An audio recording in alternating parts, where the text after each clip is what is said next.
vamos a conversar hoy día es el de cambio climático y riesgo sobre la biodiversidad en el Perú. Entonces,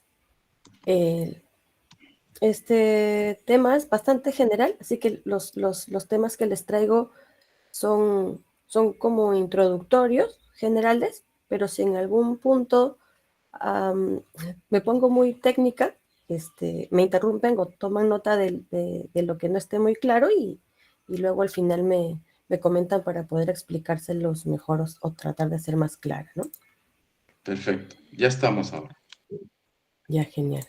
Siguiente, por favor. Entonces, esta presentación se va a dividir en tres aspectos generales, ¿no? O tres ítems grandes. Primero les voy a hablar del cambio climático y sus efectos en la diversidad biológica, en el que se describirá también aspectos asociados a riesgos frente al cambio climático. El segundo ítem va a ser el de gestión integral del cambio climático, y aquí les voy a contar cómo es que se orienta la gestión de las acciones climáticas en el país. Y el tercer punto, les voy a contar qué es nuestro desafío climático, ¿no? La NDC, que es el compromiso del Perú frente al mundo. Siguiente. Entonces, lo primero va a ser hablarles de un contexto general sobre qué es el cambio climático y cuáles son los riesgos de este cambio climático que está sucediendo sobre la biodiversidad, sobre la población, sobre todos los sujetos que estamos en el planeta, que vamos a ser afectados por el cambio climático. Siguiente, por favor. Entonces, en principio, se debe tener claro qué es el cambio climático.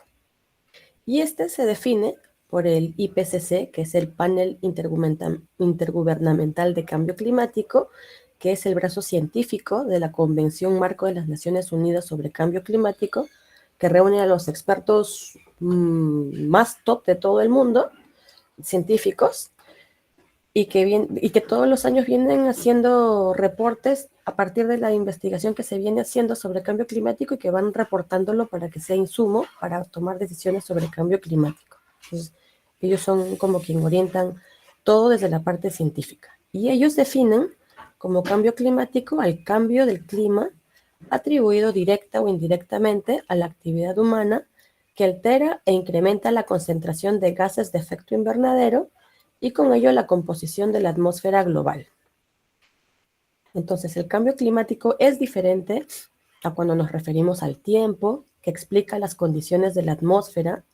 Las condiciones de la atmósfera son la temperatura, la humedad, la precipitación, por ejemplo. Es diferente al clima y el cambio climático tiene relación con las actividades humanas, que han producido y siguen produciendo cambios en la composición de la atmósfera con el aumento de gases de efecto invernadero, y se suma a la variabilidad natural del clima, que se refiere a las variaciones en el estado medio y otros datos estadísticos asociados a las variables climáticas, ¿no? Esto quiere decir que el clima tiene variaciones que se dan históricamente de alguna manera, pero el cambio climático lo que hace es exacerbar estas curvas que tiene la variabilidad climática, que por acción del ser humano se han visto incrementadas, ¿no? ¿Y cómo se origina esto? En el gráfico que tenemos al frente se ve cómo es que sucede o de dónde viene el cambio climático. Lo primero es que hay un incremento de gases de efecto invernadero, que son varios tipos de gases, entre ellos el principal es el CO2, y otros como el metano, por ejemplo, que vienen a partir de las actividades humanas. Entonces, el cambio climático está íntimamente ligado a lo que los humanos hacemos, ¿no? Y somos responsables de las emisiones. Por ejemplo, el parque automotor, los patrones de consumo, la destrucción de los bosques, y entre los principales, la matriz energética, ¿no? El uso de los combustibles fósiles. Entonces, este incremento de gases en la atmósfera lo que origina es que se altere la composición de la atmósfera global. Los gases que generalmente están en la atmósfera se recargan más de estos gases de efecto invernadero, que actúan como un invernadero, y lo que hacen es que las luces, los rayos solares que llegan al planeta no reboten y regresen al espacio como normalmente debería ser, sino de que llegan al planeta y los rayos, principalmente los infrarrojos, empiezan a rebotar dentro de la atmósfera porque estos gases no los permiten salir, los hacen rebotar de nuevo para la Tierra. Y los rayos infrarrojos son los que transportan el calor. Entonces, se hace una bolsa de aire caliente alrededor de la Tierra, por eso se llama efecto invernadero, y esto origina que haya cambios en el clima global. Porque en el clima todo está ligado, la temperatura, la precipitación, el viento, la humedad, y esto genera que se den cambios en todo el planeta. Y estos cambios en todo el planeta son los que nos van a afectar a nosotros, a nuestros ecosistemas, a las actividades que hacemos.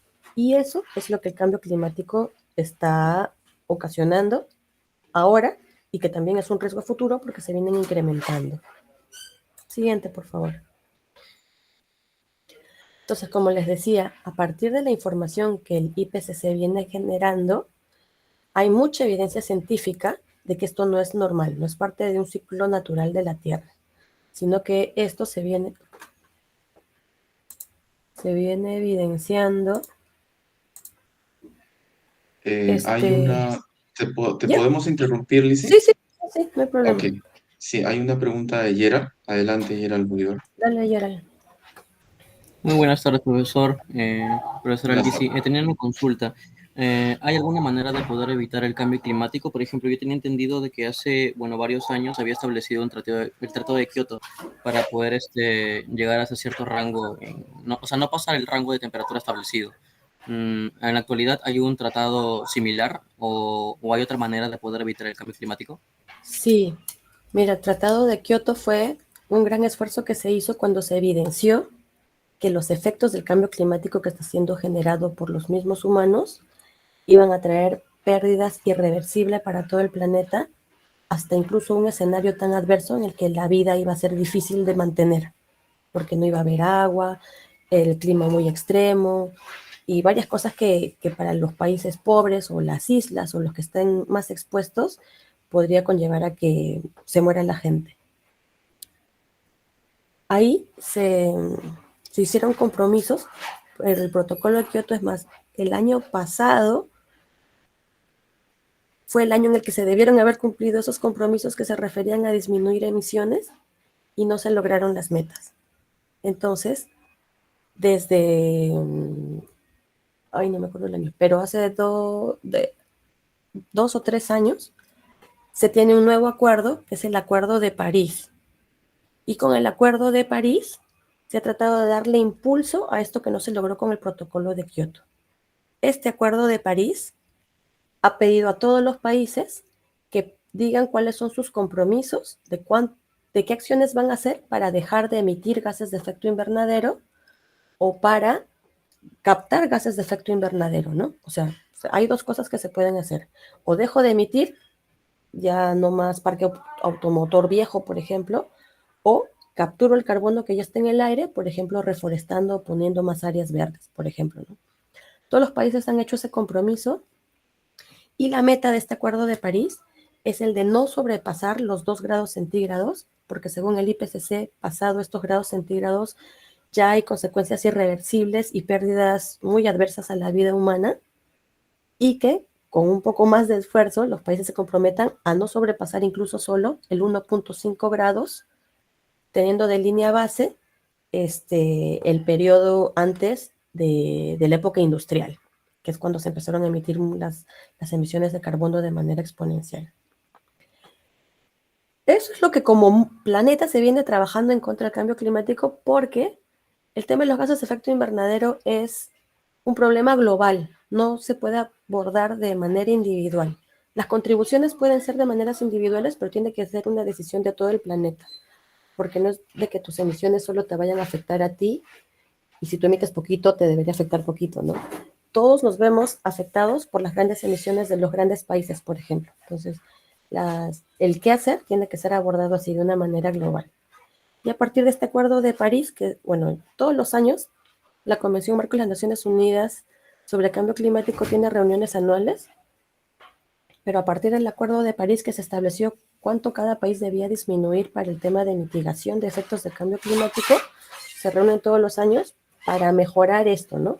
porque los compromisos que se dieron sigue siendo insuficiente para lograr no llegar al 1.5, que es el escenario ilegal, el escenario ideal al que se quisiera llegar. Entonces, sí se pueden hacer cosas, pero tiene que ser a manera de todos. Y los países se vienen comprometiendo a disminuir o a comprometerse a no emitir tanto en el marco de estos encuentros de la Convención Marco de las Naciones Unidas, ¿no? Del cual el Perú también es parte. Adelante, Gerard, ¿tienes otra consulta? Si no, tienes la mano levantada. Entonces, José Castro. Buenas tardes, profesor, buenas tardes, ponente. Mire, mi aporte es lo siguiente, ¿no? En la COP27, que hubo una reunión este mes pasado en Egipto, ahí sale algún material ahí en internet, en las redes sociales, donde la Coca-Cola, que es el principal productor de plástico y influye mucho en el cambio climático, es el auspiciador de la COP27. Entonces, ¿de qué estamos hablando?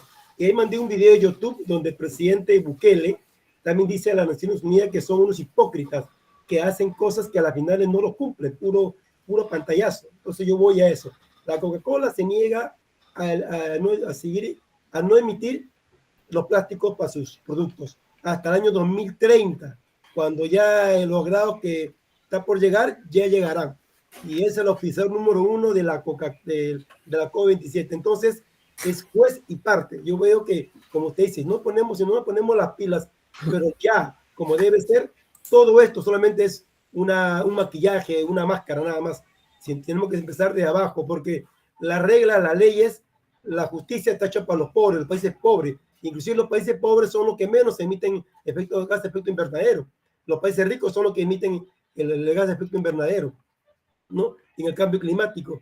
Y la pregunta es, ¿hasta qué punto será esto verdad? Porque a mi parecer, mi punto de vista, yo veo que todo eso es como querer Alicia en el País de las Maravillas, ¿sí? Disculpe, gracias. Gracias, José, por tu intervención. Sí, durante la COP27, que fue la última que se realizó en Egipto, en la que se ha hecho seguimiento a cuánto se ha avanzado en el marco del Acuerdo de París, bueno, sobre lo de la Coca-Cola no te puedo comentar mucho, ¿no? Estos eventos requieren de auspiciadores para la logística del evento, ¿no? No creo que haya habido algo que hayan negociado o algo así, pero en todo caso, en estos espacios de negociación se debería tratar de que aquellas fuentes que incrementan las emisiones tengan compromisos mayores, ¿no? Hay una cosa importante, es que estos encuentros son entre las partes, que son los países. Y entonces las negociaciones que se dan son a nivel de países. Entonces, algo que sí mencionas y que me parece que sí se debe hacer y que se viene haciendo incluso, es que los principales emisores de gases de efecto invernadero son los países desarrollados. Eso es muy cierto. Y es una idea que ya se tiene en la cabeza de todos los que participan de la COP. Y lo que hacemos los países en desarrollo cuando participamos es, primero eso, buscar de que los principales emisores disminuyan sus emisiones porque ellos son los principales causantes, y que se dé un tema de justicia climática, se le dice, que es que quienes más emitieron también se hagan responsables de las consecuencias de esas emisiones, que no son necesariamente en sus países, pero que lo son en otros países mucho más vulnerables, como lo son los países en desarrollo, ¿no?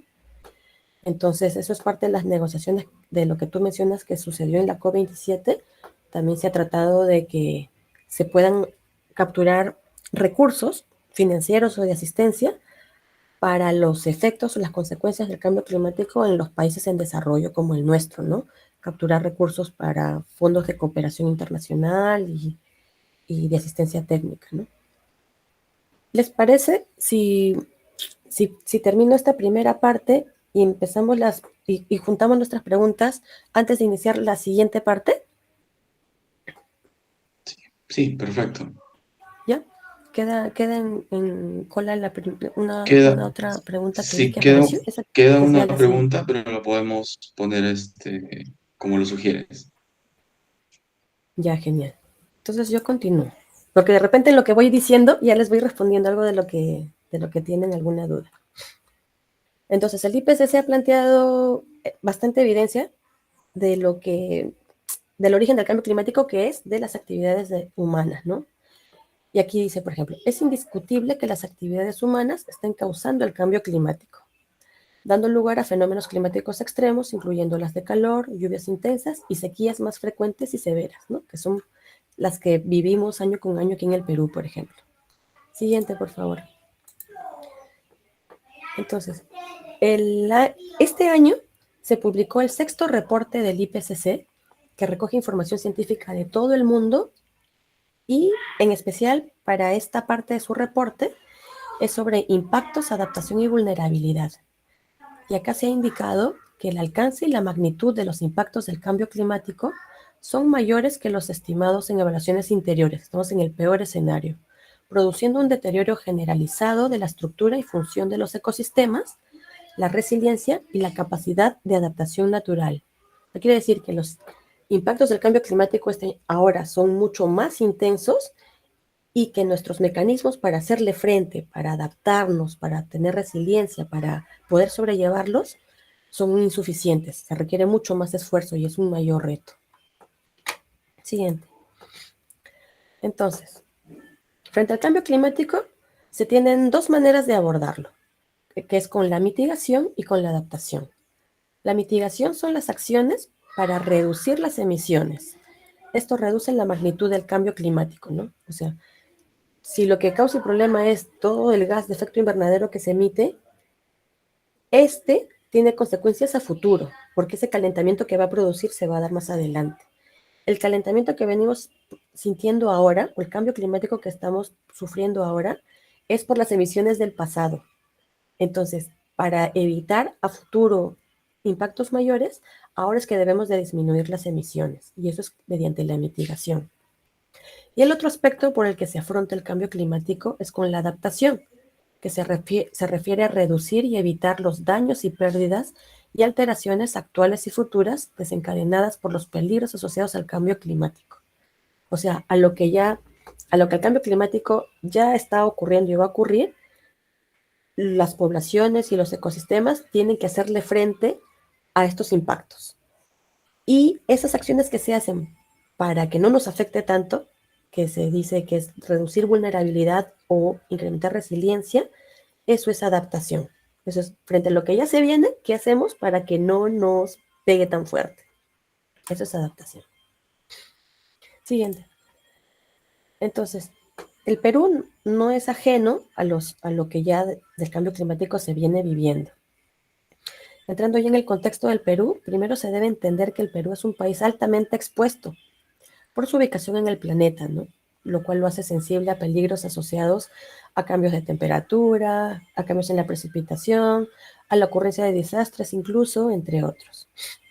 Y segundo, que el Perú tiene sus ecosistemas, ¿no? Su territorio tiene condiciones de vulnerabilidad especiales. Por ejemplo, tenemos zonas costeras bajas, zonas áridas y semiáridas, zonas expuestas a inundaciones, sequías y desertificación, ecosistemas montañosos que son frágiles, zonas propensas a desastres, zonas con alta contaminación atmosférica urbana y zonas que presentan una economía dependiente de los ingresos generados por la producción y el uso de combustibles fósiles. Esas son las características que nos hacen un país vulnerable al cambio climático. Y esta vulnerabilidad se evidencia en todo lo que golpea el cambio climático, que puede ser al territorio en el que vivimos, las ciudades, a los ecosistemas mismos, que son en diferente grado vulnerables, a la población en sí, porque los golpea en la salud, en la seguridad alimentaria, la seguridad hídrica, y en las actividades productivas, ¿no? Por ejemplo, la sequía sobre la actividad agrícola. Siguiente, por favor.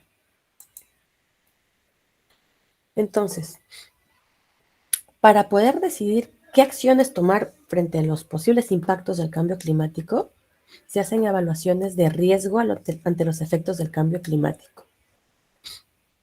Entonces, primero explicarles qué es el riesgo, ¿no? El riesgo ante los efectos del cambio climático es producto de 3 condiciones que se van a dar sobre un sujeto de análisis, que es la lista de temáticas que se han identificado a nivel país, por ejemplo, que tienen a la mano derecha del cuadrito. Y estas 3 condiciones que definen el riesgo son el peligro, que son los peligros, que son fenómenos físicos, tendencias o perturbaciones en el ambiente debido a cambios graduales o extremos en las propiedades del clima. La vulnerabilidad, que es una condición que es más bien propia del sujeto que se va a analizar, o sea, del ecosistema o de la población, por ejemplo, y se refiere a la propensión o predisposición a ser afectado negativamente. La vulnerabilidad comprende una variedad de conceptos y elementos que incluyen la sensibilidad o susceptibilidad al daño y la falta de capacidad de respuestas y de adaptación, ¿no? Y el tercer componente del riesgo es la exposición, que es según la ubicación donde está un sujeto, por ejemplo, las poblaciones, los medios de vida, los ecosistemas, las cuencas o infraestructuras, bienes o servicios, lo que fuera sujeto de riesgo, según donde esté ubicado, su exposición es mayor o menor frente a lo que el cambio climático puede hacerle, ¿no? Entonces, como consecuencia del cambio climático, los patrones de las variables climáticas como la temperatura y la precipitación varían, ocasionando la ocurrencia de inundaciones, sequías, entre otros, los cuales se asocian a los peligros que amenazan a los ecosistemas y la biodiversidad, y los cuales, junto con la exposición y la vulnerabilidad, nos dan lo que es el riesgo. Entonces, el riesgo generalmente se mide como de alto, mediano, bajo riesgo, ¿no? Y según este nivel de riesgo, es que si lo ubicamos en el país, podemos saber cuáles son los lugares con mayor o menor riesgo y qué compone ese riesgo para poder decidir qué acciones tomar o cómo adaptarse, ¿no? En el análisis que se hizo a nivel nacional, que aterriza en el Plan Nacional de Adaptación, del cual luego les voy a contar un poquito más, los esfuerzos se enfocaron en 5 sujetos de análisis, que son los que vemos aquí: salud, bosques, agua, agricultura, pesca y acuicultura, que han sido las temáticas que, según este análisis de riesgo que se hizo, tendrían los efectos más significativos y sobre los cuales se han planteado actividades para adaptarse al cambio climático, ¿no? Siguiente, por favor. Entonces, este cuadro solo es como un resumen de lo que les comenté de lo que es el riesgo. Para este análisis se usan mapas, ¿no? Entonces, el mapa de los peligros, más el mapa de la exposición, más el mapa de la vulnerabilidad, nos dan los escenarios de riesgo. Siguiente, por favor. Entonces, ¿en base a qué es que se hacen estos análisis? Es en base a información científica. Para realizar este análisis, en el Perú lo que se hizo fue tomar información generada sobre escenarios climáticos con una resolución bastante buena, que es a 10 kilómetros de resolución espacial, que hizo el CENAMI durante el 2020.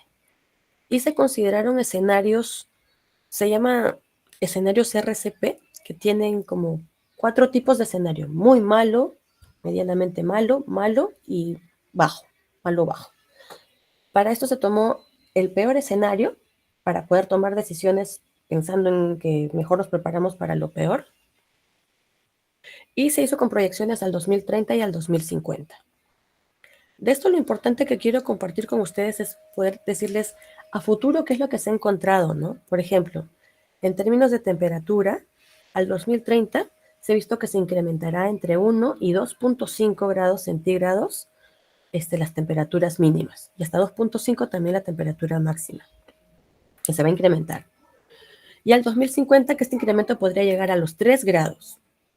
En cuanto a la precipitación, al 2030, en los Andes se manifiesta una disminución del 30% en la vertiente occidental y en el resto de la sierra un incremento de precipitación del 30%. En una parte sube, en otras partes va a bajar la precipitación. Sobre inundaciones, en los departamentos amazónicos de Loreto, Ucayali y Madre de Dios van a haber grandes inundaciones al 2030 y 2050 por las características propias del relieve, ¿no? Y la dinámica fluvial de los ríos también va a cambiar.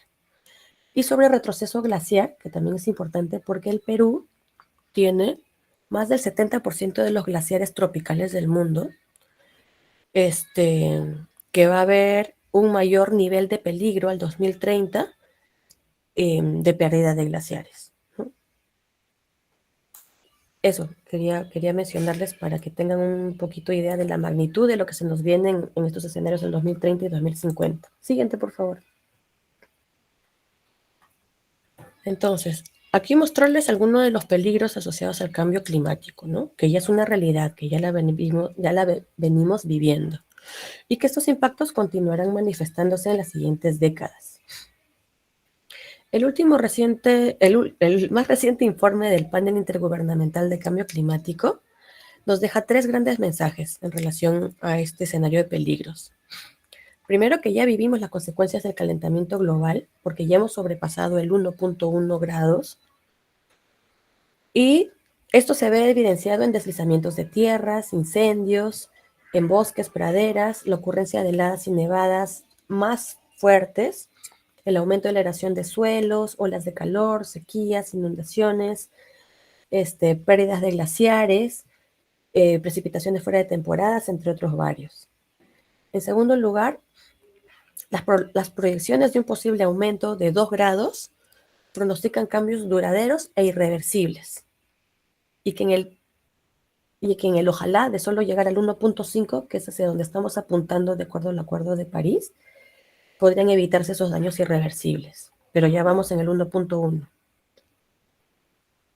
Y finalmente, que estamos a tiempo de incrementar la ambición a nivel global para ampliar el margen de personas y ecosistemas para adaptarse y permanecer bajo los umbrales de riesgo. O sea que todavía tenemos oportunidad de que, incrementando la ambición de las acciones de los países, no sobrepasar el 1.5, y que se puedan realizar actividades para que, dadas las consecuencias que ya son inminentes, poder tomar acciones para adaptarnos a eso que se viene.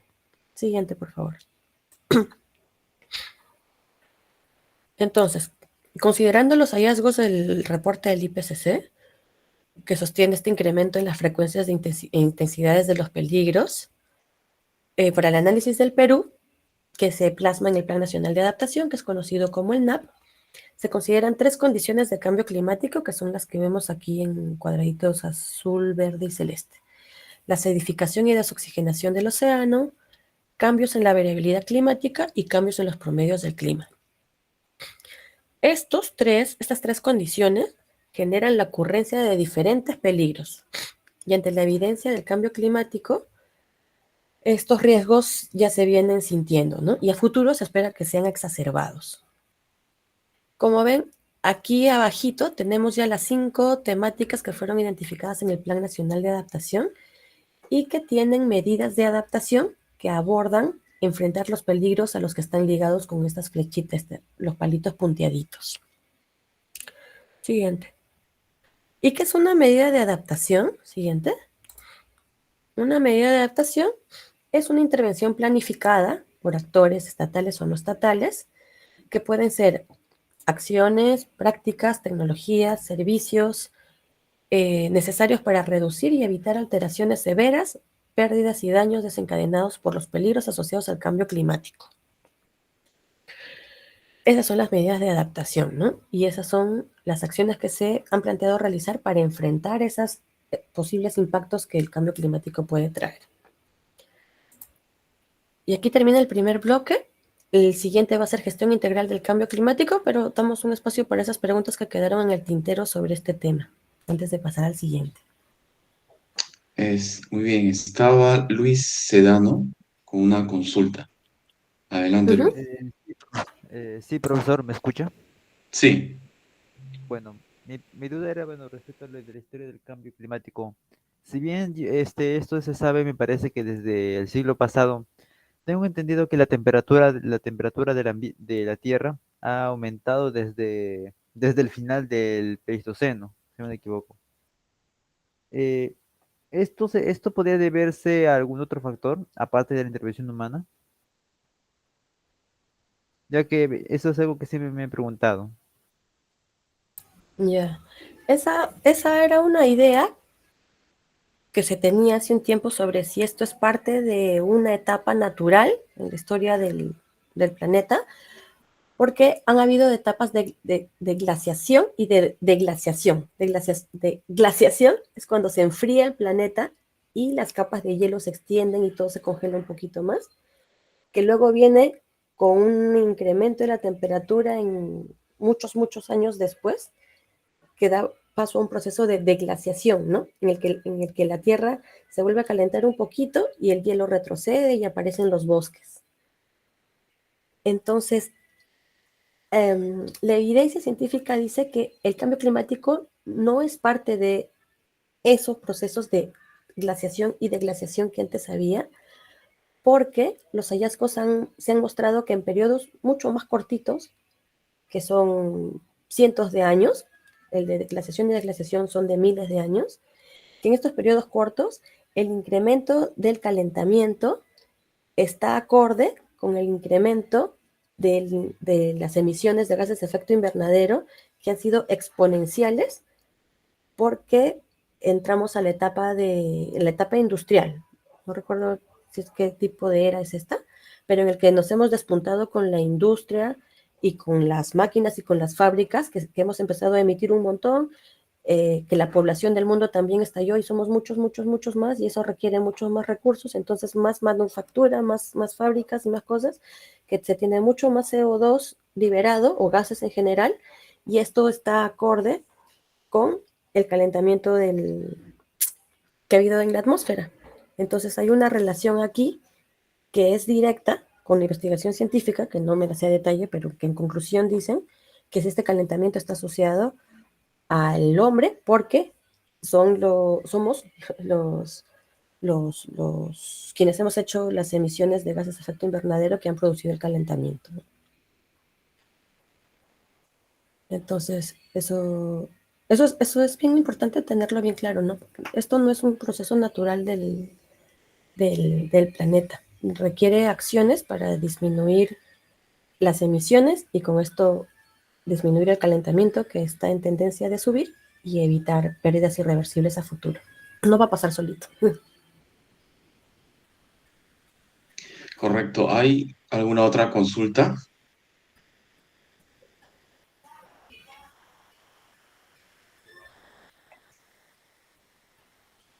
Parece que no tenemos alguna otra consulta.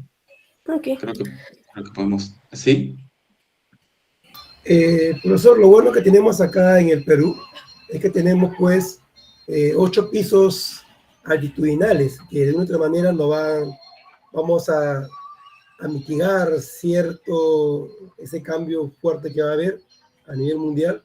Por lo menos Perú va a sentir un poquito menos comparado a lo demás, porque tenemos pues 8 pisos ecológicos, ¿no? Que de una u otra manera eso nos va a ayudar. Como se dice, somos un país, a pesar de todo, somos un país bendecido, profesor.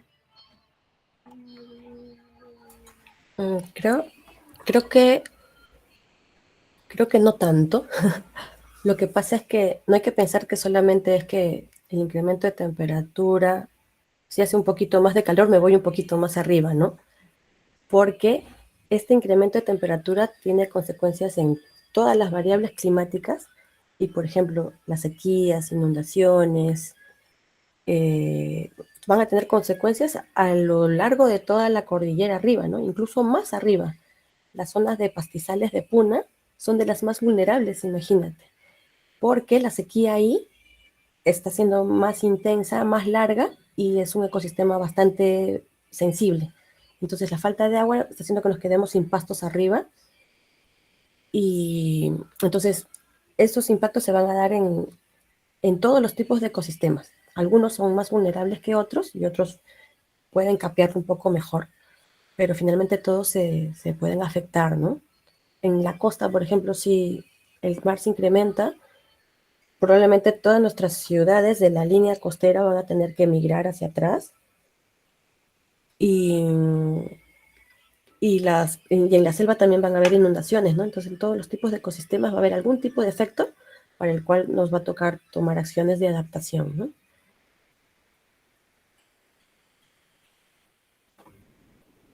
¿Les parece si seguimos? Sí. Sí, ok, perfecto.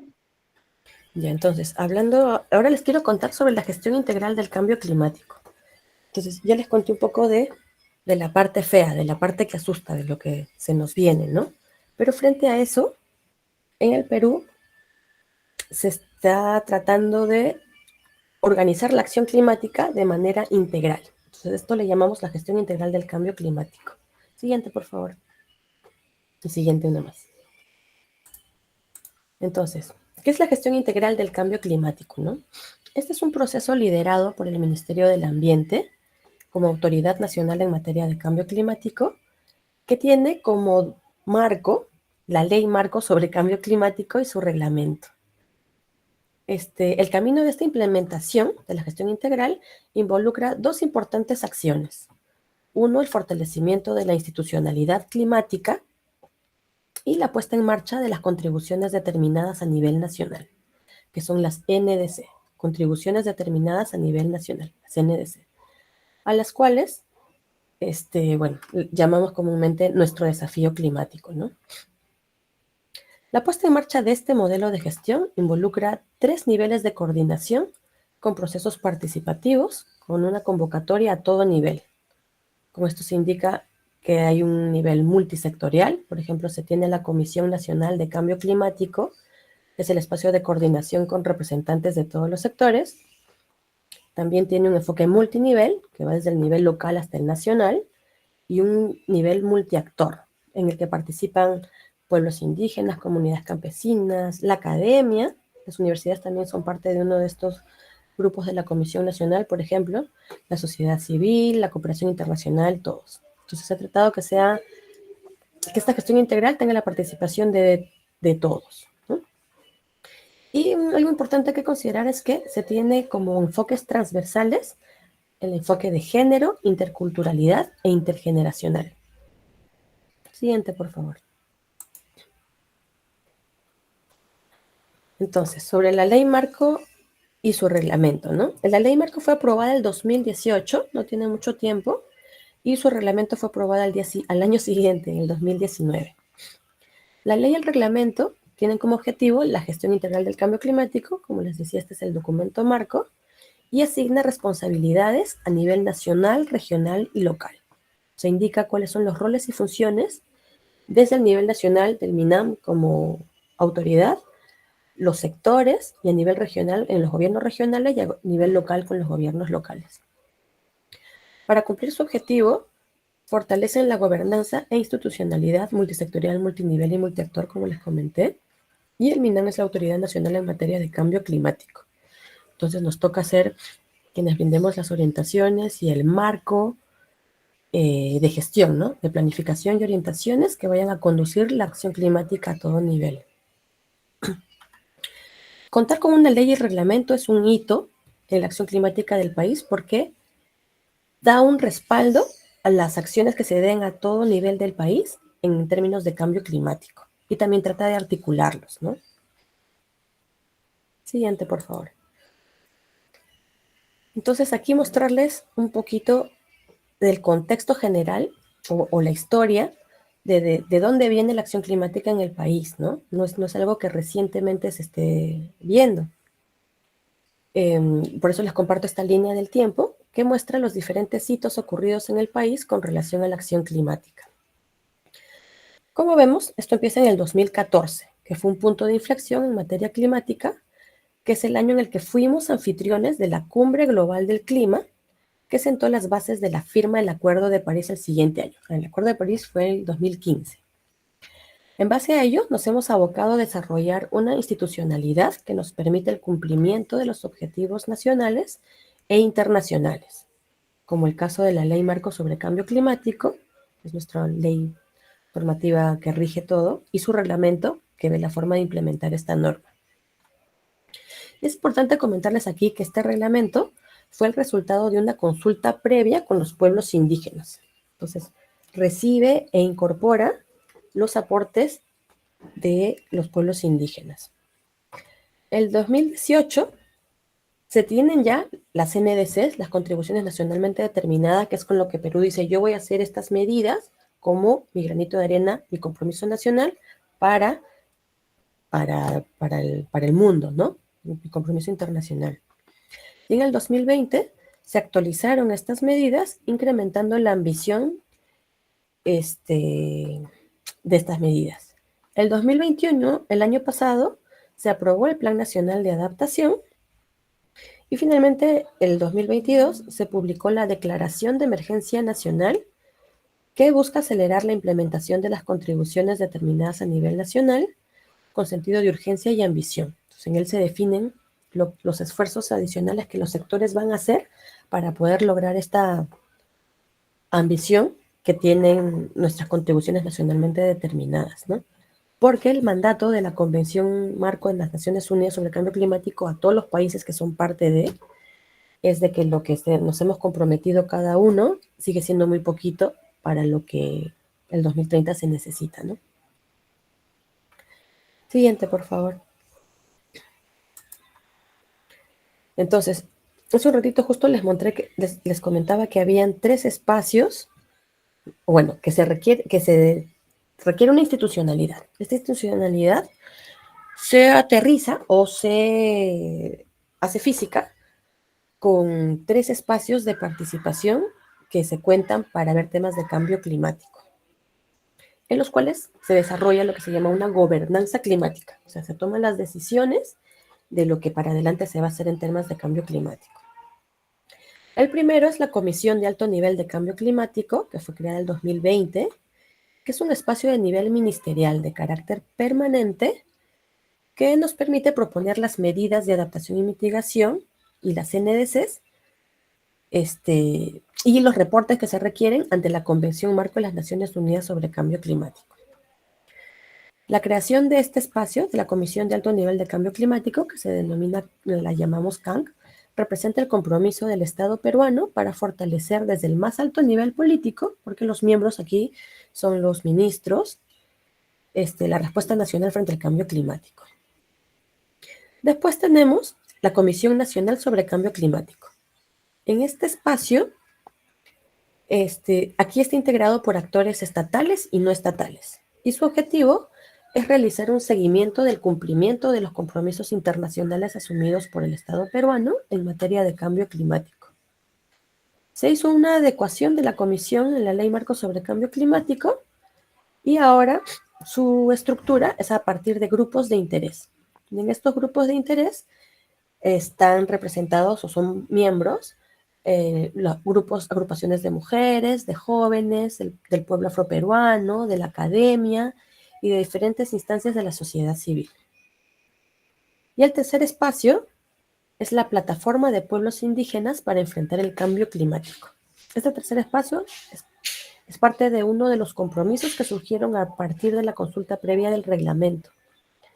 Entonces, en este espacio tiene como objetivo que los pueblos indígenas articulen, sistematicen e integren sus propuestas sobre medidas de adaptación y mitigación, así como de los conocimientos tradicionales y ancestrales para que sean presentados a las autoridades competentes en cambio climático.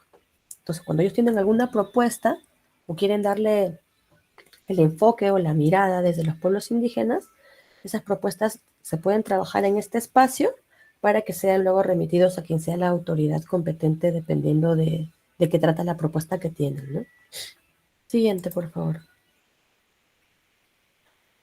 Entonces, ahora, entrando un poco a lo que es la planificación para abordar cómo se hace frente a los riesgos asociados al cambio climático, hablarles un poquito del Plan Nacional de Adaptación, del que ya les adelanté un poquito antes, ¿no? Este es un documento estratégico que permite orientar el proceso de adaptación a nivel nacional. Está respaldada por la Ley Marco de Cambio Climático y es un instrumento que promueve la reducción de daños y pérdidas o alteraciones en poblaciones, ecosistemas, infraestructura, bienes y servicios, en todo lo que vaya a ser afectado por el cambio climático. Y contiene además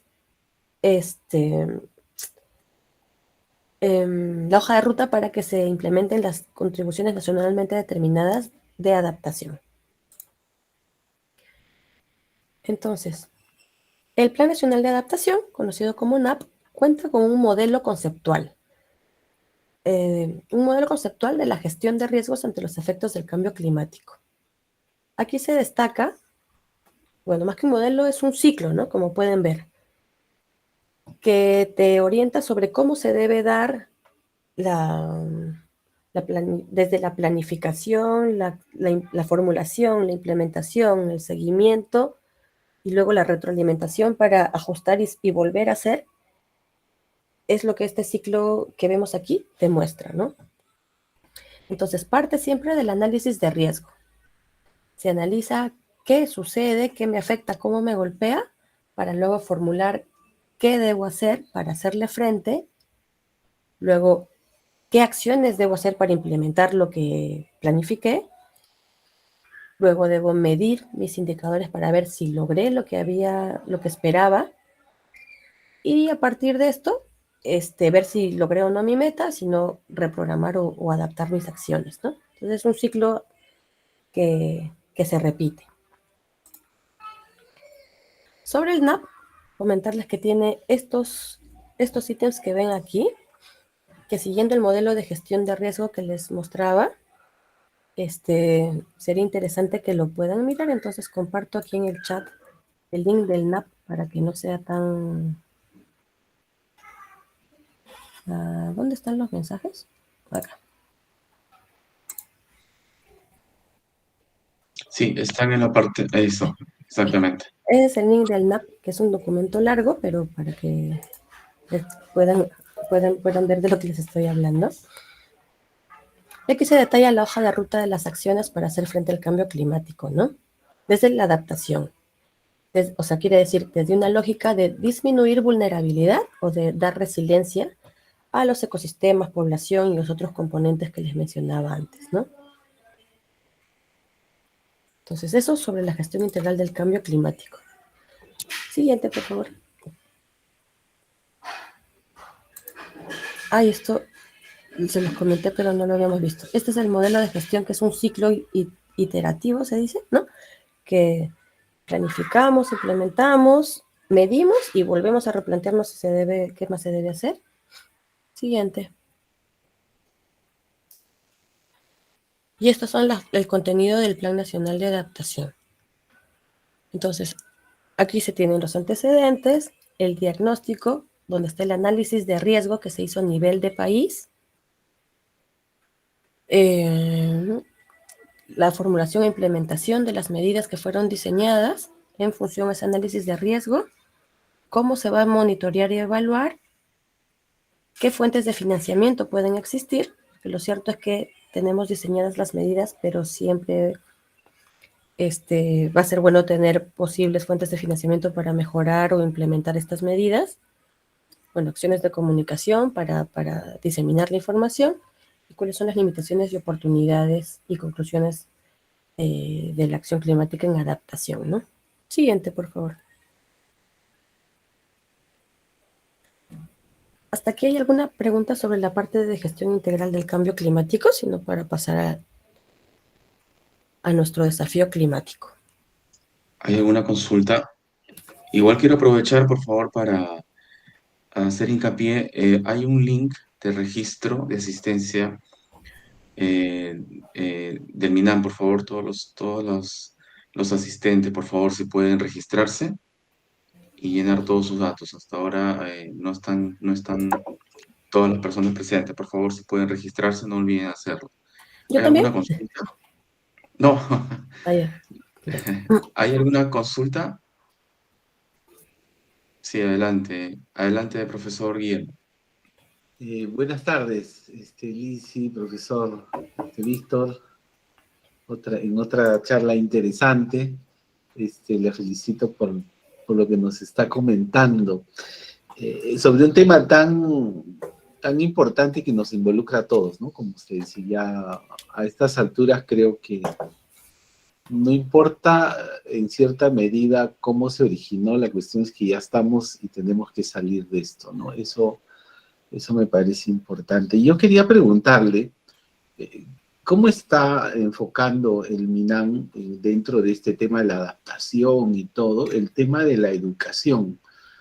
Porque la resistencia de las personas a entender que este es un problema global, no solamente el cambio climático es global, sino es un problema global que nos involucra directa e indirectamente a todos.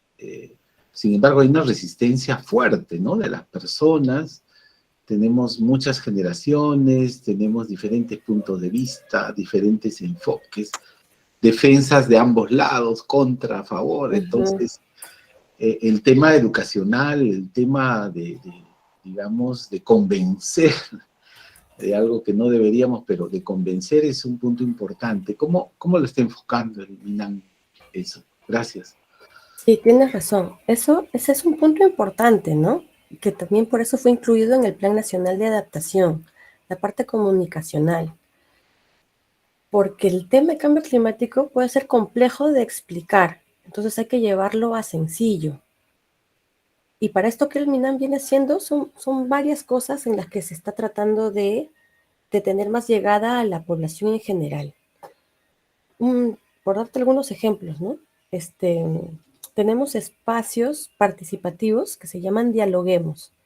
Entonces, en todos los procesos asociados a cambio climático, bueno, la figura del dialoguemos se ha llevado a otros temas del MINAM también, pero en cambio climático el dialoguemos también es un mecanismo participativo en el que se invitan a diferentes tipos de actores para poder hacerlos partícipes de nuestros procesos.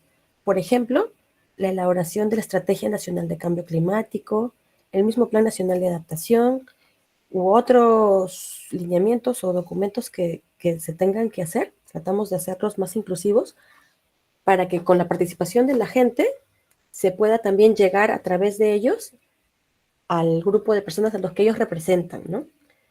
Tratando de que la información fluya.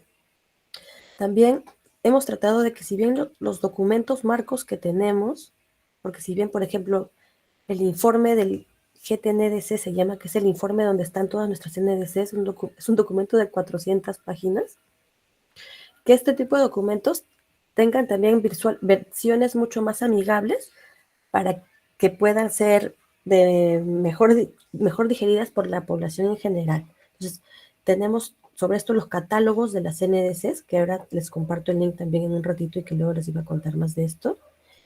Y también se participa en cuanto espacio se tenga para poder hacer educación ambiental con enfoque de cambio climático, ¿no? No sé si ustedes conocen a Nono, que es el oso símbolo del MINAM, por ejemplo, que nació a partir del tema de cambio climático, ¿no? Era como la mascota, o así como el personaje, así como los mundiales tienen una mascota, en cambio climático tenemos a Nono, que era una forma de tratar de hacer más amigable el tema para que la gente lo haga más suyo. ¿Ok? Tengan el interés de escucharlo, ¿no?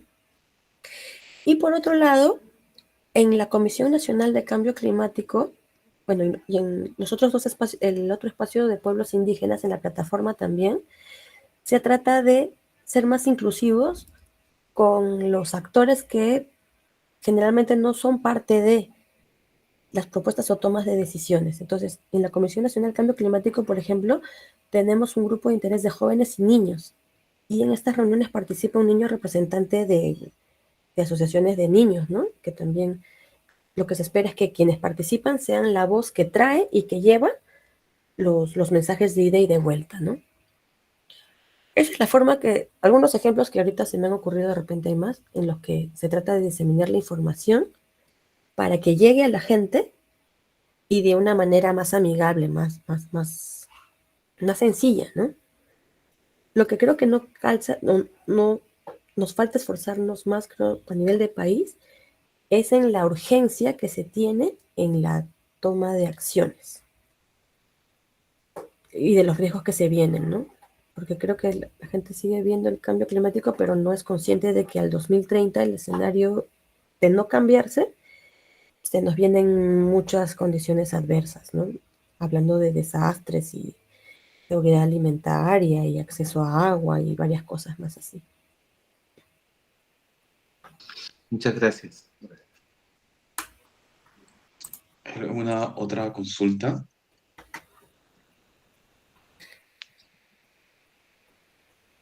Bien, entonces creo que podríamos continuar. Ya, genial. Entonces, sobre nuestro desafío climático, estas Las contribuciones nacionalmente determinadas son las acciones para adaptarse al cambio climático, que estas son las de adaptación, y para reducir las emisiones de gases de efecto invernadero, que son las de mitigación.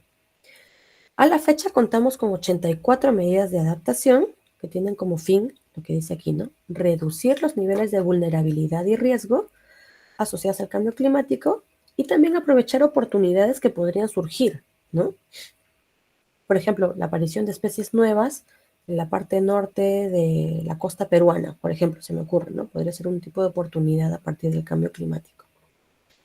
Estas medidas de adaptación están implementadas en 7 áreas temáticas. Las áreas temáticas son como las temáticas, valga la redundancia, sobre las que las medidas de adaptación se tratan. Por ejemplo, hay el área temática de agua, de pesca y acuicultura, de bosques, de salud, de agricultura, y aquí están en un cuadradito las de turismo y transporte, que son las que recientemente fueron incorporadas, pero que se viene trabajando ahora las medidas que serían parte de estas áreas temáticas.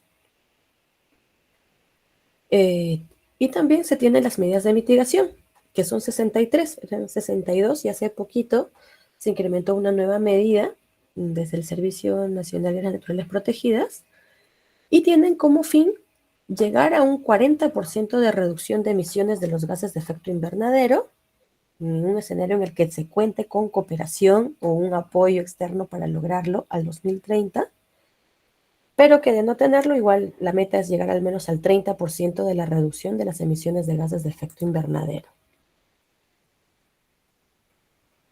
Y los sectores asociados al tema de mitigación, que son los sectores que se han identificado como los más asociados a emisiones de gases de efecto invernadero, es el sector de energía, de procesos industriales, desechos, el de UTCUTS, que es uso de la tierra y cambio de uso de la tierra y silvicultura, y agricultura también, ¿no? Siguiente, por favor. Y aquí quería mostrarles algunas de las medidas que se tienen, ¿no? Algunos ejemplos. Estas las van a poder encontrar en los catálogos de medidas de adaptación y mitigación que justo les comentaba, que les voy a copiar aquí, que tienen un resumen de las medidas. Y son sobre diferentes temáticas y impulsan, por ejemplo, actividades productivas, acciones asociadas a conservación de ecosistemas y servicios ecosistémicos, y así entre varios otros, ¿no? Siguiente, por favor. Entonces, ya para ir cerrando, destacar 3 ideas fuerzas que surgen de reflexionar un poco en lo que les he contado el día de hoy, ¿no? En primer lugar, la ambición climática del Perú es resultado de un proceso colaborativo e integrador que reúne a todos los sectores y actores del país bajo un objetivo común, el bienestar de la población. Entonces, en estas circunstancias post-pandemia de COVID, actuar en cambio climático puede ser una forma de reactivación económica verde para lograr un desarrollo sostenible para las personas. En segundo lugar, este impulso al crecimiento verde debe ser basado en la ciencia. Quiere decir, se debe romper una falsa dicotomía que existe entre desarrollo y ambiente. Que dice que para desarrollarse tiene que sacrificarse el ambiente, que eso no es verdad.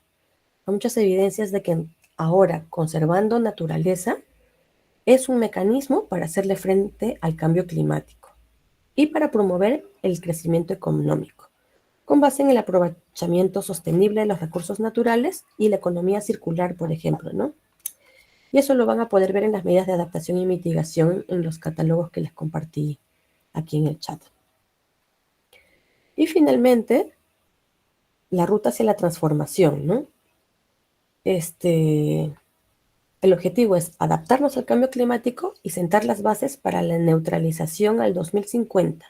Neutralización quiere decir que ya no se emitan más gases de efecto invernadero, ¿no? Cortar las fuentes de emisiones. Y para ello se tienen que explorar opciones tecnológicas compatibles con el desarrollo económico, ambiental y social.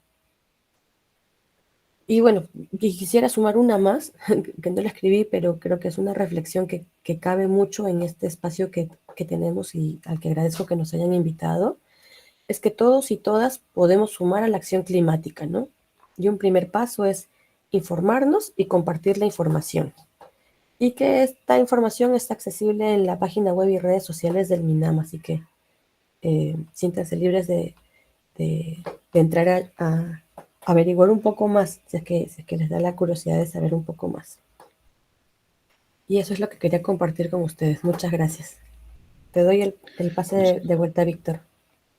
Muchas gracias, Lizzy. ¿Hay alguna consulta? Por favor, no olviden llenar, alumnos, el link. Sí, adelante, Hugo Vicente. Sí, buenas noches. Bueno, mi duda mayormente era, he visto que, bueno, ya se han implementado ciertas alternativas, por decirlo así, políticas para poder avanzar en este aspecto del cambio climático, pero eh, no entiendo bien, o sea, estas medidas son más como para una especie de forma de adaptarse hacia estos cambios o más hacia contribuir para detener este cambio brusco del clima. Ok. Hay de los dos. Adaptación son las medidas para que frente a lo que ya irremediablemente va a suceder o los riesgos que ya se tienen frente al cambio climático, son acciones para evitar que hayan pérdidas y daños sobre la población, sobre los ecosistemas o sobre las actividades que realizamos. Por ejemplo, actividades como en lo que les comentaba sobre las pasturas altoandinas, ¿no? Las sequías ya son un hecho y cada año se incrementa más este problema. La sequía le quita salud a los pastos o los mata y esto repercute en la ganadería. Entonces, las acciones, por ejemplo, para que llegue más agua a los pastos o cambiar el tipo de pasto o hacer un tipo de manejo de la ganadería, esas acciones se llaman medidas de adaptación, porque lo que haces es, frente a lo que el cambio climático ya te está afectando con la sequía, ¿qué hago yo para no ser tan vulnerable, para salir de esto o para superar ese problema? Eso es adaptación. Pero también hay medidas que son las de mitigación, que van como que al origen del problema del calentamiento. Entonces, si el planeta se está calentando porque se están incrementando las emisiones de gases de efecto invernadero, lo que se trata de hacer aquí es disminuir las emisiones o capturar el carbono de la atmósfera para de alguna manera contribuir a que haya menos gases de efecto invernadero en el aire, ¿no? No sé si se podría decir que se pueda remediar el cambio climático, porque, porque lo que ya, porque los impactos que están asociados a ellos ya se van a dar irreversiblemente, es la verdad, pero la magnitud de ellos sí se puede disminuir si es para futuro, si es que se disminuyen las emisiones ahora, y también se pueden hacer acciones para que frente a las sequías que ya van a venir, por ejemplo, se tomen acciones en lo que esa sequía afecta, ¿no? Lo que no podemos hacer es cómo desaparezco las sequías o cómo evito que hayan sequías, eso no, sino lo que vamos a hacer es cómo enfrento la ocurrencia de la sequía que se va a dar de todas maneras. Correcto. ¿Alguna otra consulta? Profesor, bueno, yo Sí. tenía de hecho dos preguntas. Sí. Bueno, la primera es sobre, bueno, sobre las actividades que se realizan. Todas estas, si no me equivoco, todas estas han sido ya propuestas principalmente por el gobierno, o bueno, pero también hay actividades que se podrían realizar, no es necesariamente hechas por algún sistema, sino también algo hecho principalmente por civiles o gente, o bueno, gente promedio. Sí, claro, claro, claro. O Ya. sea, Y sí, y mi segunda ya, pregunta era dale, para el dale. profesor. Tenía que ver sobre el link. Si en este link debíamos registrarnos todos. Sí, sí, así es.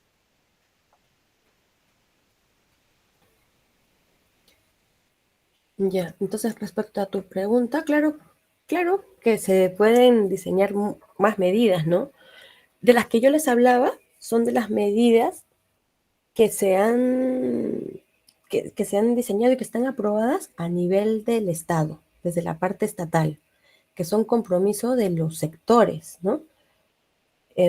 Por ejemplo, en las de bosques, que es con las que tengo más experiencia, estas son medidas que ha propuesto el CERFOR y el CERNAM, que es el Servicio Forestal y de Fauna Silvestre del MIDAGRI, y el CERNAM, que es el servicio que ve las áreas naturales protegidas. Ellos se han comprometido a hacer medidas y que son el compromiso nacional. Entonces, aquí hay un compromiso de reportar en 3 periodos, ¿no? El 2023, 25 y el 30, y tienen que cumplirse metas. Pero hay otras medidas que no les he comentado ahora, porque les di el marco nacional, pero hay medidas también, hablando de las que son desde el Estado, que están a nivel de los gobiernos regionales, que son parte o que deben incorporarse en las estrategias regionales de cambio climático, que es el documento donde se establecen las medidas de adaptación y mitigación a nivel regional y que son específicas a la realidad de cada región, ¿no? O sea, para responder a los problemas que en la región ocurren. Y también hay otro nivel desde los gobiernos locales, que son medidas de adaptación y mitigación que van a responder a la realidad de la localidad. Puede ser municipalidad, distrital o distrito o cualquier otra escala más chica, y que se aterrizan en los planes locales de cambio climático.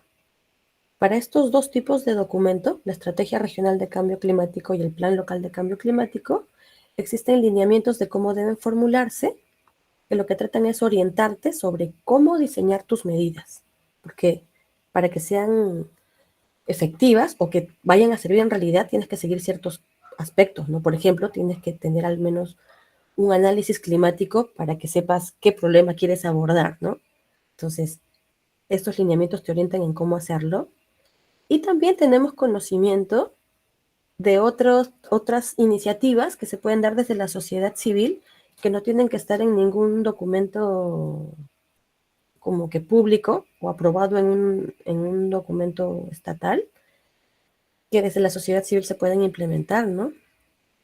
Por ejemplo, y se dan en proyectos, ¿no? Por ejemplo, hay proyectos de adaptación basada en ecosistemas, que es un enfoque para usar la naturaleza para enfrentar problemas asociados al cambio climático, como por ejemplo en las lomas de Lima, hay proyectos para hacer captura de agua, de la niebla, o de mantener las lomas vivas y verdes para evitar que haya riesgo de desastres o desprendimientos de tierra desde arriba hacia abajo. Y esas son iniciativas que desde la sociedad civil y probablemente de la mano con sus municipalidades también se dan. En todo caso, me corrijo, son intervenciones que de repente se dan también con la parte estatal, pero con intervención y participación de la población. Pero también podrían haber iniciativas que son netamente desde la sociedad civil, ¿no? Hay proyectos como el de Ciudades Sostenibles, por ejemplo, que es un proyecto que en las ciudades trata de incorporar las soluciones basadas en la naturaleza, que es bien parecido a la adaptación basada en ecosistemas, que usa la naturaleza como un mecanismo para disminuir efectos del cambio climático, como por ejemplo tener más áreas verdes en las ciudades, porque las áreas verdes lo que hacen es disminuir la, la temperatura del ambiente en las ciudades, ¿no? Entonces, si tú te das cuenta en los espacios que son mucho más desiertos, en verano se siente mucho más calor que en los otros espacios que tienen más zonas verdes. Y esas pueden ser iniciativas locales o de la misma ciudadanía, ¿no? Así que hay de todo. Gerardo Noriega, adelante. Sí, buenas tardes. Bueno, mi pregunta iba más o menos por ese tema también de métodos para combatir a los gases de invernadero, como por ejemplo ahí están las áreas verdes que he mencionado. También quería saber si existe algún método como, sería bueno promover innovaciones de biotecnología para capturar gases de invernadero, como por ejemplo, hasta donde sé, el organismo que más es capaz de absorber CO2 son las algas. Y quisiera saber si hay un proyecto que las envuelva a ellas o algo así para absorber en mayor cantidad los gases de invernadero. Mira que justo, bueno, primero, dos cosas te puedo comentar sobre lo que preguntas, ¿no? Justo ha quedado como un hecho indiscutible que crear máquinas que puedan capturar CO2 o ayudar a disminuir las emisiones son, hablando de costo efectivo, lo mejor que puede funcionar es la naturaleza. O sea, los árboles y los ecosistemas vivos son el mejor mecanismo para capturar CO2. Los bosques de la Amazonía, por ejemplo, que también son el pulmón del mundo, son el mecanismo más eficiente para capturar CO2. En el tema de las algas, también tienen un alto potencial o son buenos mecanismos de captura de carbono o de otros gases, y es a lo que se le llama carbono azul, que es que está entrando como una tendencia de una nueva forma de acciones para mitigar el cambio climático, ¿no? No estoy segura si es que deben haber investigaciones sobre ello, porque el tema no es nuevo, pero no hay mucha información o estadística o información científica que nos pueda decir cuánto contribuyen a disminuir las emisiones, o no, a capturar carbono en todo caso, ¿no? Entonces, se tiene mucha más información del tema de bosques, y para eso sí hay proyectos como los RED, ¿no? De reducción de emisiones por deforestación y degradación, que es una forma un mecanismo para que por tener bosque en pie que captura carbono, alguien te paga por eso, como, como un cambio por lo que ese otro estuviera emitiendo en otro lado, ¿no? Ariana Rojas. Sí, mi pregunta es si hay algún proyecto que es único para la Amazonía peruana, ya que siempre se ve que se ve vulnerada por las actividades petroleras, por la tala y la minería ilegal. Mm, Proyectos hay muchos en realidad. Hay proyectos como que aborden el tema del cambio climático o que busquen conservación de los Claro, que bosques. busquen la conservación y el cambio, ¿no? Que alteraría todas estas actividades que daña al medio ambiente. Sí, hay varios proyectos. Por darte algunos ejemplos, yo te sugiero, por ejemplo, entrar a la página de UICN y hay unos proyectos AVE, que es Adaptación Basada en Ecosistemas. Con CERNAM, por ejemplo, te estoy dando un ejemplo, ¿no? Porque en realidad hay un montón, pero hay, por ejemplo, uno que se llama Amazonía Resiliente, o el AVE Amazonas, creo, AVE Amazonía, creo. Y además puedes ver que hay concesiones o áreas de conservación privada, áreas de conservación regional, las mismas áreas naturales protegidas, son mecanismos de conservación de bosque y que también tienen proyectos dentro, que son justo para eso, para conservar sus bosques dentro y en las zonas de amortiguamiento. Y sí, bueno, que hayan proyectos los hay bastantes, ¿no? Gerald Bolívar. Sí, buenas tardes, maestros. En sí tengo dos preguntas y es primero en cuanto a, por ejemplo, ¿qué tratamiento considera usted que sería el más eficiente para el cuidado de las algas? Porque de por sí la absorción bueno, en este caso del CO2 o la producción, la mayor parte de producción de oxígeno se debe técnicamente gracias a las algas. O sea, ¿cuál considera usted el mejor tratamiento o los mejores cuidados para ello, o sea, para básicamente la vida de las algas? Y la segunda pregunta sería si es que los seres autótrofos que se encargan de la reducción de los niveles de CO2, que es un gas de efecto invernadero, teniendo en cuenta de que hay más gases que representan a este círculo, como por ejemplo el metano, eh, ¿qué otro tratamiento habría como para la reducción de estos otros dos gases de efecto invernadero?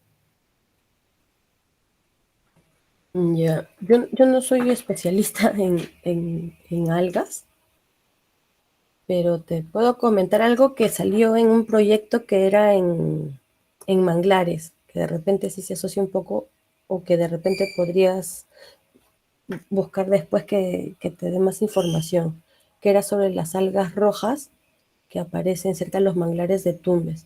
El problema aquí, asociado al cambio climático, era que se estaba eutrofizando el agua y se estaba llenando de materia orgánica y las algas que estaban más abajo se estaban muriendo. Pero creo que dependiendo de dónde están las algas que se quiera ver, hay que ver aspectos más allá del cambio climático, porque aquí, por ejemplo, el tema era que estando en los manglares, había agua que venía cargada de nutrientes orgánicos de la agricultura que se regaba un poco más arriba en la cuenca. Y esto eutrofizaba el agua y las algas abajo se morían. Las algas de abajo se morían y aumentaban mucho más las algas de encima, las que están más en la superficie. No soy especialista, no te puedo ayudar mucho, pero eso te comento lo que sucedió en un proyecto que estuve un poquito viendo. Gerard Bolívar. Sí, maestra, solo faltaba la segunda pregunta. Es básicamente sobre algún otro tratamiento que podría reducir otro tipo de gas de efecto invernadero, como por ejemplo el metano, ¿no? Justo Ya. estaba comentando en unas clases pasadas cómo se podría controlar o si sería recomendable, por ejemplo, el evitar las cosechas, las siembras de arroz, porque se sabe de que estas incluso producen mayor cantidad de metano superiormente como peor que las vacas, pues las vacas también, sus flatulencias, sus heces también son productoras de metano, pero no se compara para nada a las producciones de arroz. ¿Consideraría usted que se debería eliminar estas acciones? Y bueno, viendo la pregunta inicial, ¿qué otro tratamiento habría, ¿no?, para reducir estos gases? Ya te entendí mejor. Sí, sobre el tema del metano, hay una discusión grande sobre qué hacer para disminuir las emisiones, ¿no? Y hay dos cosas grandes que se dicen, que uno es que se debe disminuir la producción de carne por la ganadería, que es emisora de metano, por lo que tú comentabas, y volver ¿cómo se dice?, las costumbres alimenticias a un modo más vegetariano.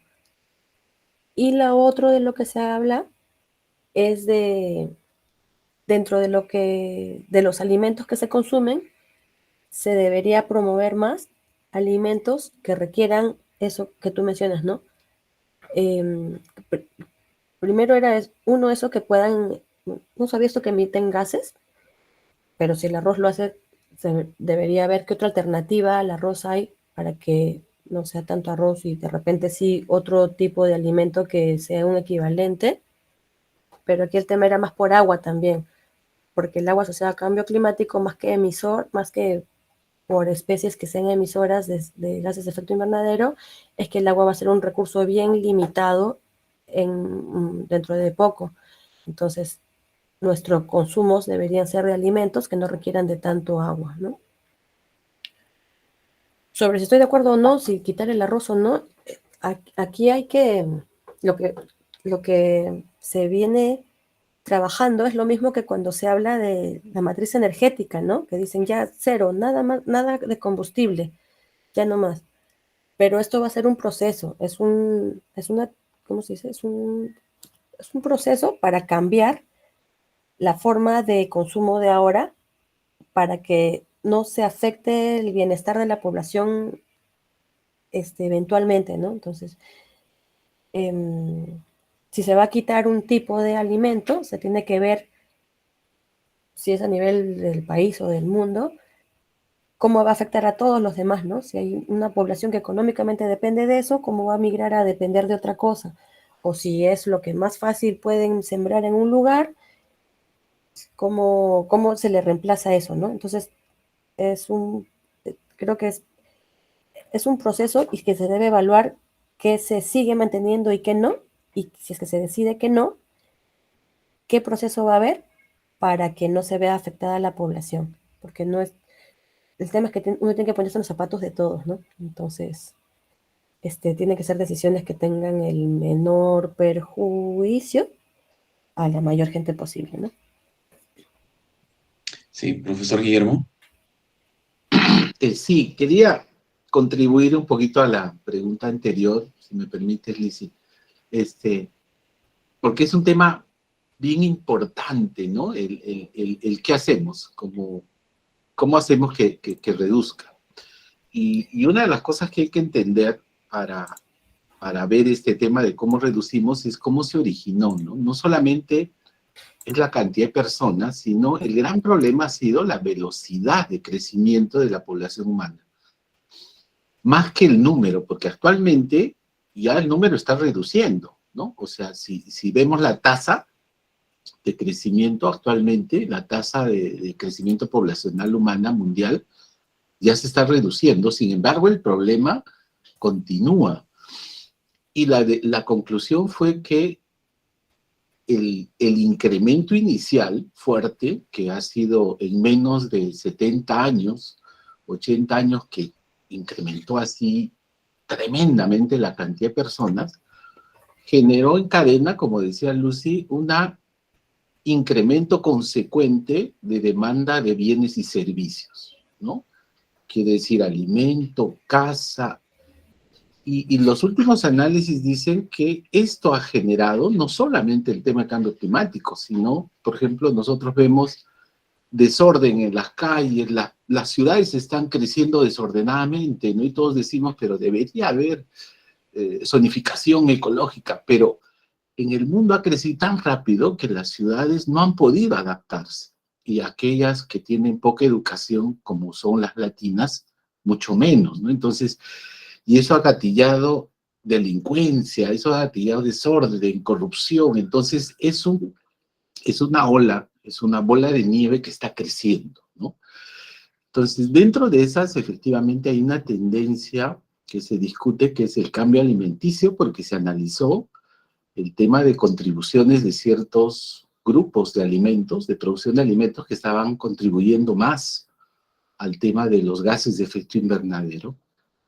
Sin embargo, del otro lado, se comenzó a generar nuevas alternativas, ¿no? Y ahí está los vegetarianos, los pescatarianos, y salieron, son como 6, 7 tipos de nuevas alternativas, que van un poco por salud y un poco también por disminuir la emisión de gases de efecto invernadero. Sin embargo, el consumo de carnes rojas continúa y la demanda no para. O sea, y todos decían, pero si estamos demostrando que hay más salud y se contribuye más al ambiente, pero sigue incrementándose.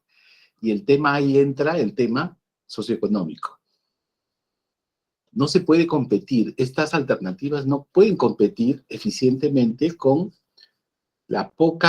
el poco acceso económico que tienen la mayor cantidad de personas a acceder a ese cambio de hábito alimenticio. Entonces, no hay una sola solución, hay muchísimas, ¿no? Una de ellas es efectivamente cambiar los hábitos, pero no solo alimenticios, sino las ciudades. Entonces vamos a hacer ciudades ecoeficientes, que al mismo tiempo no detengamos la producción ni el consumo, porque es indetenible. O sea, nadie se va a dejar de comer. No se trata de que hagan menos cosas, sino que sean más eficientes al hacerlas. Entonces, las ciudades hay que volverlas más verdes. Por otro lado, ahí viene el tema de cálculo de huella de carbono y hay que tratar de contribuir menos. Si consumimos papel 100%, reduzcamos 20% al año y seamos más eficientes. Entonces, y así hay una serie de medidas que están comenzando a dar, porque difícilmente una sola va a solucionar algo que se generó de una velocidad y a una tasa pues tan grande a nivel mundial, ¿no? O sea, si ustedes ven en la curva de crecimiento de población humana en los últimos 70 años, desde 1930, 40, así es un pico enorme, parece un iceberg, se dice, ¿no? Crece enormemente, o sea, nunca había crecido la población humana tan violentamente, ¿no? Entonces, y como dice Lizzy, el tema es que estamos disminuyendo, la cantidad de personas ya disminuyó todo, ¿no? Pero los gases recién están haciendo efecto ahora, pues de esos años, porque tienen una velocidad de efecto, están ahora. Y lo que estamos haciendo ahora, nosotros tal vez ya no lo gocemos, ¿no? Lo van a gozar los hijos, los nietos o los tataranietos. Entonces, de eso se trata, que ahorita tal vez no veamos un cambio tan dramático, porque es muy difícil, porque es como que si viene un tsunami, los que están más cerca ya no vale de nada que corran, ¿no? Igual los van a tapar. El asunto es, los que pueden llegar a la zona de rescate, esos tienen que comenzar a correr, pero hay que darles ventaja, ¿no? Entonces, de eso se trata este tema, de que pensar en ellos, en nosotros casi, mi generación, por ejemplo, ya no tiene salvación, pues, ¿no? Más de los 30, 40 años ya no hay salvación. La generación de ustedes, los jóvenes, medianamente, la de sus hijos un poco más, la de sus nietos sí tiene esperanza, ¿no? Pero de eso se trata, el tema de la sostenibilidad, ¿no? Hay que pensar en ello, pues hay que aprender a pensar en ello, ¿no? Hay que dejar de pensar en que lo haga el otro, sino hagámoslo nosotros, porque no hay nadie más que lo haga, o sea, nosotros somos los que estamos en el planeta, nos ha tocado a nosotros, ¿no? Entonces, es tremendamente complejo, ¿no? Y ese tema de la zonificación ecológica, por ejemplo, es una buena solución, pero también ya es media tardía, ¿no? Porque arreglar, por ejemplo, Lima es complejísimo. No depende de uno, de dos. La gente ya está. La necesidad está, la pobreza está, la delincuencia ya está. Y se ha generado no necesariamente por solo temas políticos, ¿no? O sea, esto ha pasado en todo el mundo. Entonces, quería contribuir a eso, Lizzy. Muchas gracias por tu espacio. No, a ti, totalmente de acuerdo. Bueno, con eso de que la población esté disminuyendo, no sabía, no sabía el dato. Yo creyera que más bien estamos aumentando, pero no lo he visto. No, sí, eso ya está disminuyendo, pero ya, pues el efecto ya está, ¿no? Uh-huh. Ya la velocidad, ya el crecimiento mayor, que es el efecto que estamos sufriendo ahora, ya se dio. La disminución va a ser para la próxima generación, ¿no? Así que hay un contador, les voy a pasar ahorita cómo crece la población humana en tiempo real, es dramático, si lo ven, eso se ponen a llorar. Tremendo. Sí. Gracias. Sí. Por eso de repente les puedo, o un dato más que considerar a partir de lo que Guillermo nos comenta, que estuvo muy interesante, es que si bien aunque la población vaya a disminuir, el tema es que somos generaciones muy consumistas en el sentido de las costumbres de vida que tenemos, la mayoría, ¿no? Menos los que están en las ciudades, en los rurales no tanto, pero el aire acondicionado, los ascensores, el cambio de ropas cada cierto tiempo, las compras por todas las fiestas que estamos inventando, el consumismo es parte de la vida que ya conocemos y que las generaciones que vienen también tienen. Entonces, creo que a pesar de que disminuya la gente, hay cambios que hacer o que son parte del problema que nos hace una sociedad que genera tantos gases, ¿no? Porque para todo esto que consumimos se requiere moverlo en avión, producirlo, cortarlo, todo un proceso que es bastante generador de emisiones. Sí, ¿hay alguna otra consulta? Bueno, yo quería aprovechar, estoy de acuerdo con lo que comentó el doctor Guillermo. Efectivamente, nuestros patrones de consumo son bastante agresivos, además, ¿no? El pulso de crecimiento que hemos tenido en las últimas, tan solo en las últimas 5 décadas pasadas, es el que ha marcado eventualmente prácticamente todas las curvas exageradas que tenemos de emisiones, de consumos, de consumos de recursos de todo tipo, ¿no? Y de crecimiento, de explosión demográfica, etcétera. Prácticamente es una correlación directa, muy, muy, muy, muy característica. Em, de hecho, hay varios investigadores que, pues, sincerando esta situación, que además tiene que ver con temas que no son estrictamente científicos, sino son más de tipo económico o social, aún así consideran que es factible poder hacer eh, una, una mitigación de mayor impacto por cambio climático. Y de hecho, ahí vuelvo a lo que tú comentabas, Lizzy, que es aprovechar las maquinarias, le voy a agregar biológicas, las maquinarias biológicas que ya existen, que son los ecosistemas, ¿no? Los ecosistemas costeros, por ejemplo, que tenemos todavía, a pesar de los impactos humanos que tenemos en la costa peruana, por ejemplo. Manglares, tenemos una porción importante de la extensión sur de los manglares en la costa norte de Perú. Tenemos, bueno, hace mucho tiempo era un corredor un poco más robusto en cuanto a su distribución de macroalgas, ¿no? De praderas de macroalgas. Y ahora tenemos básicamente el fuerte de las praderas de macroalgas, incluso muchas de importancia comercial, están en el sector sur de la costa peruana y son muy buenas fijando carbono de manera natural. También tenemos otros tipos de ecosistemas altoandinos que fijan varios otros tipos de gases de manera pasiva o indirecta incluso, ¿no? Los bofedales, por ejemplo, tienen ese comportamiento. Y entonces hay muchos de estos ecosistemas que podríamos con ciencia y con investigación y además con nuevas personas que se vayan incorporando en las carreras, en la carrera, pues potenciar. En principio es algo muy básico, eh, tratar de evitar su descomposición, su destrucción, su pérdida, etcétera. Y además servirnos de este mecanismo que ya nos beneficia. Es un servicio ecosistémico que tenemos. Por ejemplo, lo que se sabe acerca de una pradera macroalgal es que incluso puede mitigar efectos como acidificación, porque al tener un mecanismo tan eficiente de fijación de carbono, para decirlo de manera muy sencilla, es como captura el carbono incluso en exceso que está en su entorno, de manera que hace que la acidificación baje.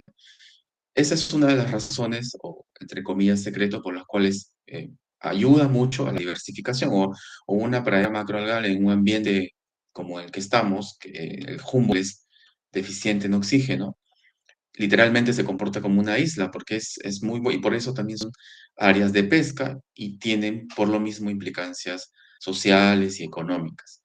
Bueno, sobre esto yo te quería consultar, Elise, sobre la base de tu experiencia, el ministerio como tal, o según tu perspectiva, ¿tú ves que el ministerio tenga, digamos, si tuvieras que indicarnos 3 núcleos importantes donde es realmente crítico incidir por temas de cambio climático, ¿cuáles serían? Por ejemplo, hay varios relacionados con recursos, temas hídricos, o sea, temas de agua, hay aspectos marinos, hay otros, está la Amazonia.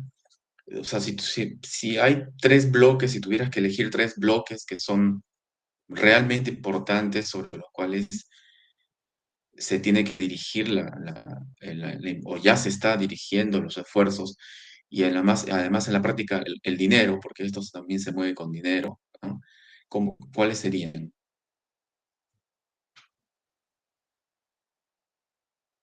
Mm, el primero, tengo dos, no se me ocurre un tercero, pero dos grandes que son los que tenemos como mapeados como los más urgentes, ¿no? El primero es la pérdida de glaciares, que que sobre esto ya no hay solución. Hay una proyección de que se van a perder los glaciares de todas maneras. Ujú. Al 2030 varios. El IPCC dice que si se sobrepasa el 1.5, van a desaparecer, no van a desaparecer. Acá dice impactos irreversibles sobre los glaciares, que es desaparecer, ¿no? Pero hay estudios que ha hecho INAIGEM sobre las proyecciones de pérdidas de glaciares y nuestro escenario es mucho a más corto plazo de que se vayan perdiendo. Y los glaciares son fuente de agua para varias ciudades. Entonces, aquí el problema va a ser a corto plazo de que se queden sin agua producto de origen glaciar o que ya se está dando, por ejemplo, en Huaraz, que el agua ya viene contaminada porque de la deglaciación del glaciar, de la pérdida del glaciar, han salido minerales que estaban cubiertos, que se están yendo con el agua y que contaminan el agua que la gente está recibiendo. Entonces, por un tema de seguridad hídrica, el tema de glaciares es urgente. Y el otro es el asociado a riesgos de desastres, ¿no? Vinculados al cambio climático, que si bien hay desastres de todo tipo, los que tengan que ver con precipitación, por ejemplo, que va a ser mucho más intenso, también que ya se viene dando, cuando empieza el verano, en los próximos meses seguro vamos a escuchar otra vez los huaicos que se vienen, que son más intensos cada vez y que los esfuerzos para controlar o prevenirlos siguen siendo insuficientes. Esos dos te puedo mencionar como súper urgentes. Ujú. Sí, sí, y ya son bastante grandes en realidad. Porque de Bueno, y hecho, por uno que ejemplo, también se puede dar, que sí. ahora se me ocurre, es el tema de agua en los pastizales que les comentaba hace un momento, ¿no? Porque esto ya es un problema que se viene sufriendo y en las comunidades altoandinas, que viven de los pastos y su ganadería, es el único recurso que tienen para vivir. Entonces, quedarse sin su ganado, sin su vaca, vicuña o alpaca, lo es todo en la vida de estas poblaciones. Entonces, las sequías que están sufriendo son un problema vital, de vida o muerte hasta podría decirse, ¿no? Sí, me parece que hace un año ha salido bueno, cuando tenga el título lo puedo compartir, pero hace un año salió en una publicación de Science un estudio bastante exhaustivo acerca de los incrementos de temperatura atmosférica para los escenarios de incrementos de temperatura atmosférica para la Amazonia, ¿no? Para Perú. Ujú. Y es terrible en realidad, ¿no? O sea, esos cambios progresivos, sobre todo, o sea, a todo nivel, como ecosistema, como riqueza de especies, además, porque hay muchas especies que están bastante bien adaptadas a un ambiente húmedo, ¿no? Y además que tienen un servicio ecosistémico que ya conocemos acerca de también la Amazonia fija carbono y aminora el impacto del cambio climático. Entonces, pues ciertamente es bastante variada y compleja las temáticas de impactos. Eh, Así que, bueno, pero igual de todas maneras, como dice un colega español, es bueno siempre terminar con digamos, una reflexión relacionada con las posibilidades de solución. En parte, depende de nosotros y además estamos todavía a tiempo, justamente en coherencia con lo que se dijo al inicio, ¿no? Que generalmente los que tienen más problemas con emisiones son los países desarrollados y los que están en desarrollo todavía tienen posibilidades porque todavía tienen tierras o tienen hábitats que son básicamente los que hacen el servicio ecosistémico, ¿no? Em,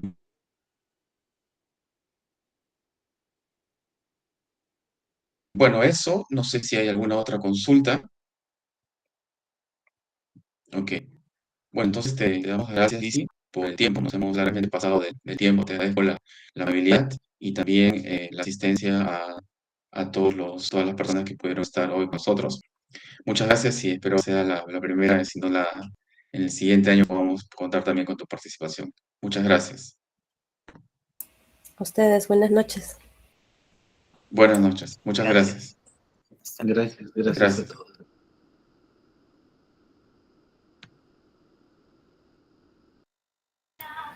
Buenas noches, gracias.